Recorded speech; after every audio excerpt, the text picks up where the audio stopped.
Zhang Fei. Known as being one of Liu Bei's most loyal generals, Zhang Fei was a reputed fierce warrior who shared a bond as close as brotherhood with Guan Yu and Liu Bei. As Guan Yu was older, Zhang Fei regarded him as his older brother. Their reputations grew to the point that their presence on the battlefield was valued as much as thousands of men. The pair have been described as having the might of bears and tigers by Zhou Yu, whilst Guo Jia referred to them as warriors who were a match for 10,000 men. Chen Shou originally stated that the pair are capable of fighting thousands of enemies, a sentiment later repeated by Chen Yu. Despite their great capabilities, they were not without flaws. Chen Shou describes Guan Yu as unrelenting and conceited, whilst he feels Zhang Fei was brutal and heartless. He highlights how these shortcomings led to their downfalls, but also reminds us that it was not uncommon for people to act this way in those times. He describes Zhang Fei as one who respected virtuous people, but detested those of vile character.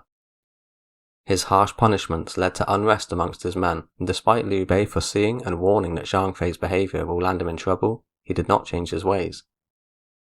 Records exist of Zhang Fei's admiration of literature, with an anecdote where he composed a verse in the middle of a battle. Despite this, he is more commonly associated with brutality and arrogance. Guan Yu would treat the upper class harshly, but would treat the troops under him as equals, and with grace. On the other hand, Zhang Fei would act courteous towards the scholar gentry, whilst treating his men with cruelty. Born in Zhou Commandery at an unknown date, the first record of Zhang Fei is when he responded to a call for righteous men to defend the country. He made his way to a local assembly, where he met its host, Liu Bei.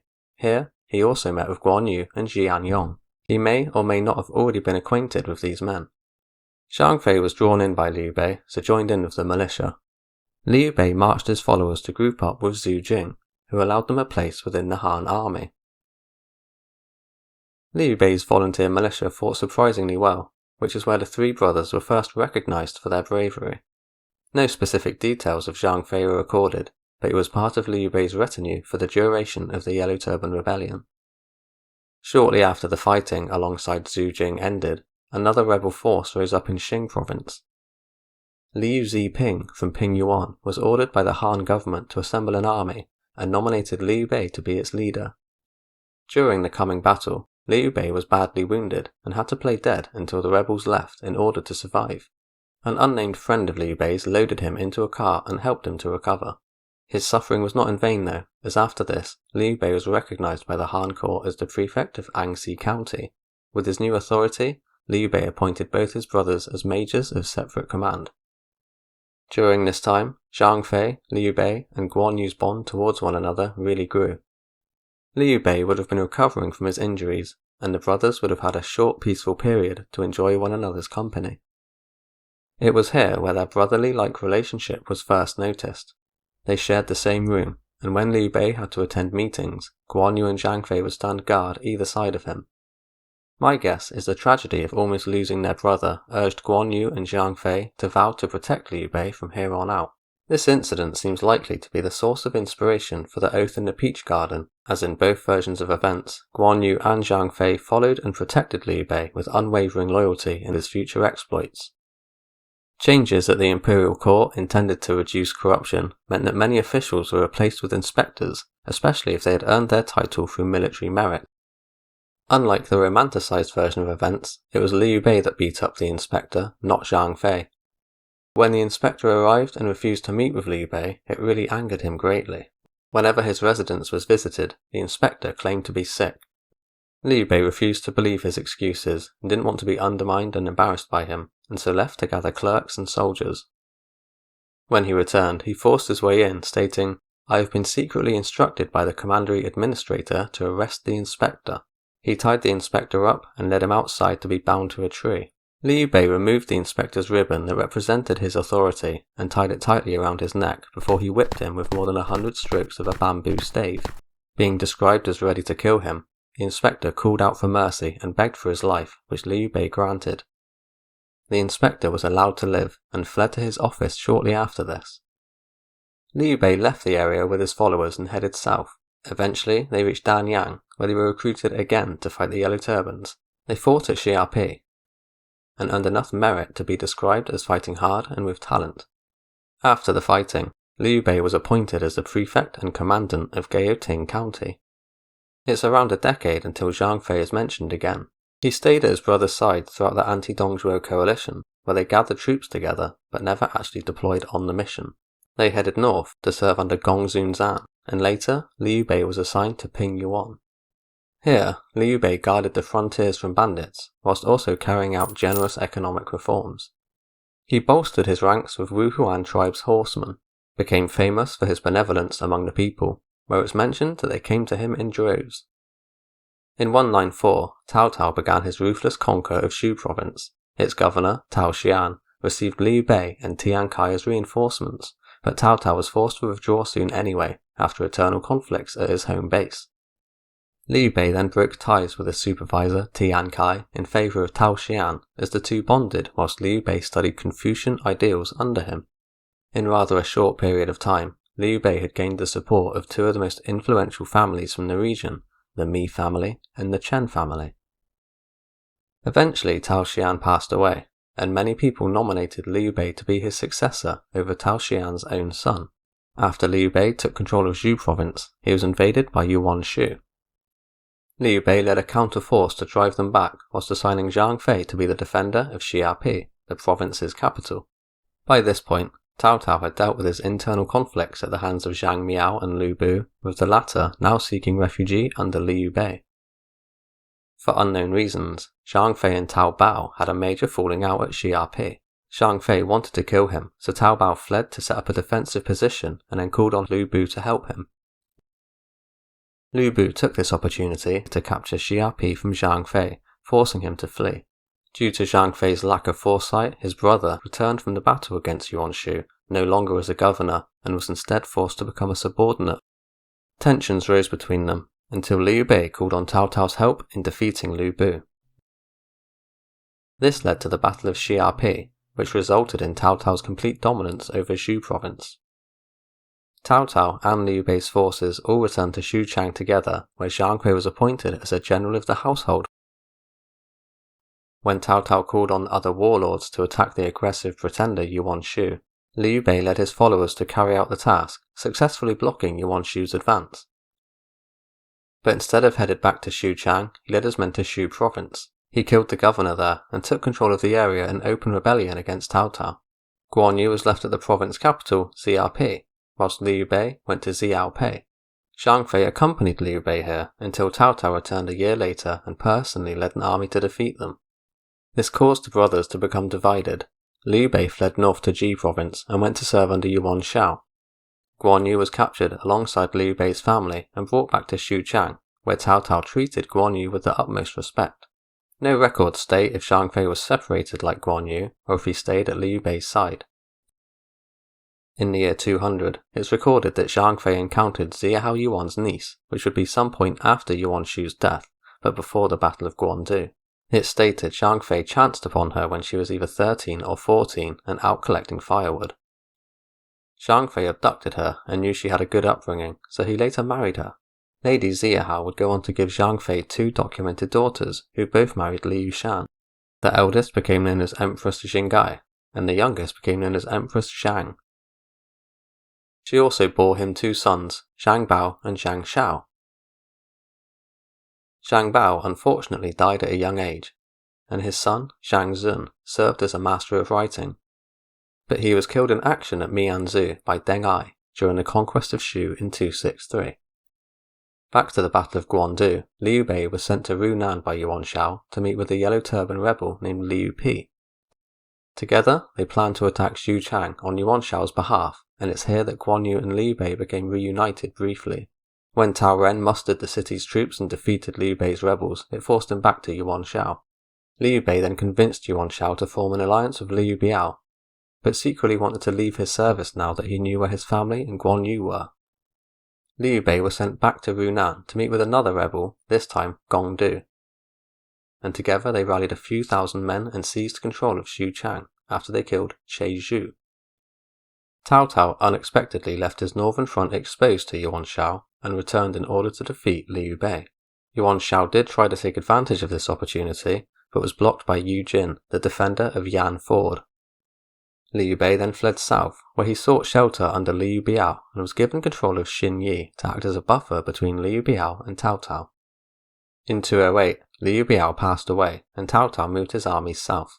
This forced Liu Bei to evacuate, as Jing province was no longer safe for him, so he fled to meet with Liu Shi at Xiaku. Cao Cao was worried that if Liu Bei reached Jiangling, which was abundant in military resources, it could become a bigger problem. He had his troops leave their heavy baggage behind and swiftly made it to Xiangyang. Here, Liu Biao's younger son and successor, Liu Kong, surrendered to Cao Cao without putting up any resistance. Learning that Liu Bei had already passed through here, Cao Cao continued on and eventually caught up with Liu Bei at Changban. During the fighting, Liu Bei abandoned his family and fled with Zhuge Liang, Zhang Fei, Zhao Yun, and a small number of soldiers. Zhang Fei covered his brother's retreat and led 20 horsemen to destroy Changban Bridge, impeding Cao Cao's advance. It's recorded that he brandished his spear, glared at the enemy and shouted, "I'm Zhang Yide, you can come fight me to the death." It states that Cao Cao's soldiers were all afraid and did not dare approach him, which enabled Liu Bei and his followers to escape. After the Battle of Chibi, and when Liu Bei controlled southern Jing, Zhang Fei was appointed as the general who attacks barbarians and the administrator of Yidu Commandery. He became enfeoffed as a village marquis, and at some point in the next 3 years he was reassigned to be the administrator of Nan Commandery. In 211, when Liu Bei left for Yi province, Zhang Fei and others were left behind to guard Jing. An incident occurred where Lady Sun tried to kidnap Liu Shan and flee back to her brother Sun Chuan. Zhang Fei and Zhao Yun were able to intercept her and successfully reclaimed their lord's heir. Many months later, Zhang Fei was called upon alongside Zhuge Liang and Zhao Yun to lead reinforcements against Liu Zhang in Yi province. Zhang Fei successfully attacked Jiangju, which was being guarded by Yanyi. He was swiftly defeated and captured.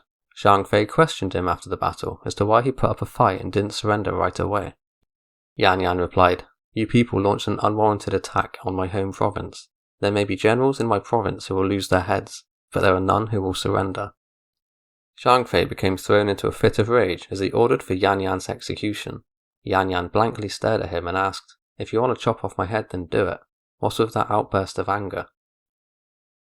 Zhang Fei was so taken back by his calm demeanour and courage that he released him and then treated him as an honoured guest. Zhang Fei then rendezvoused at Chengdu with Liu Bei and the others. Zhuge Liang, Fa Zheng, Zhang Fei and Guan Yu were all rewarded with 30 kilograms of gold, 60 kilograms of silver, 50 million coins, and 1,000 rolls of silk. Zhang Fei was then appointed as the administrator of Ba Shi Commandery. Around 215, Cao Cao had captured Hanzhong from Zhang Lu. He left and returned to Yi, but left Xiahao Yuan and Zhang He to defend. Zhang He led his men to Ba Shi with the intention of relocating its residents to Hanzhong.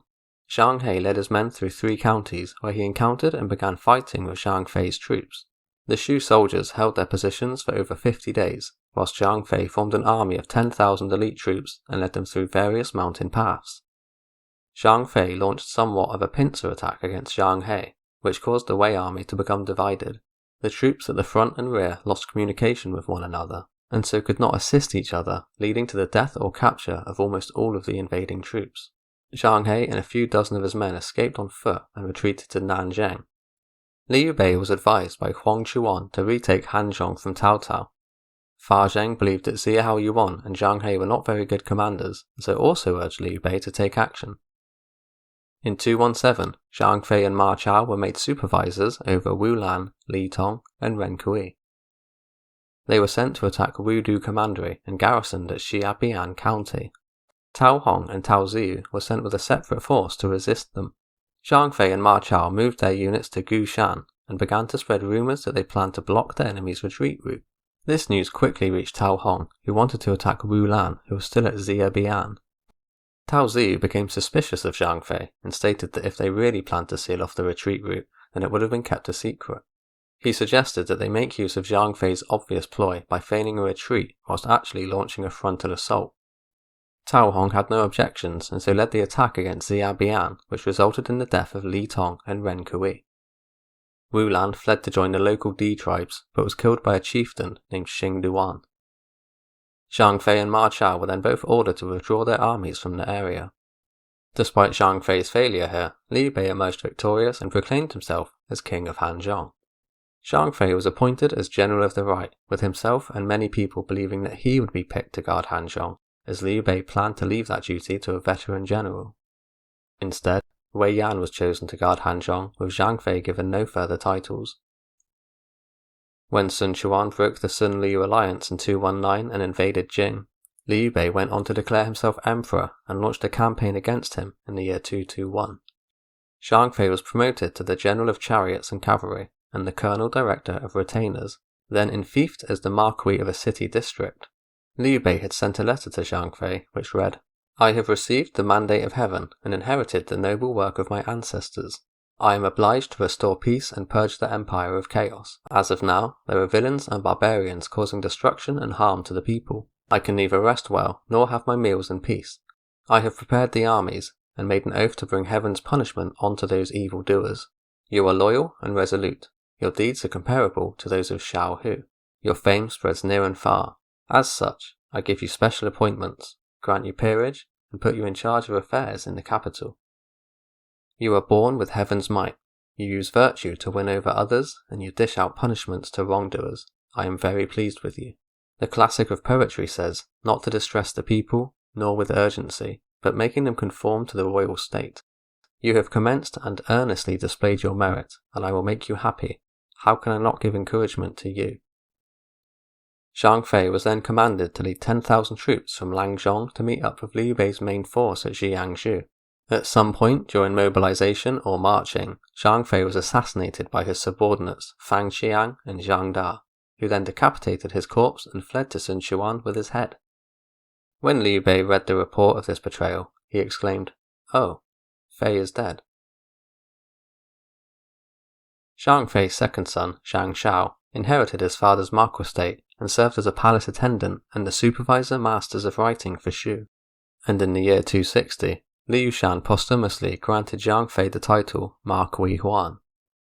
When Liu Shan went to announce Shou's surrender to Deng Ai, he called for Zhang Shao, Xiao Zhu, and Deng Liang to represent him. Zhang Shao stayed at Liu Shan's side whilst they moved to Luoyang, where they both received new marquistates, along with many other former Shou officials. If you enjoyed this video, don't forget to hit that like and subscribe button, and I'll see you next time.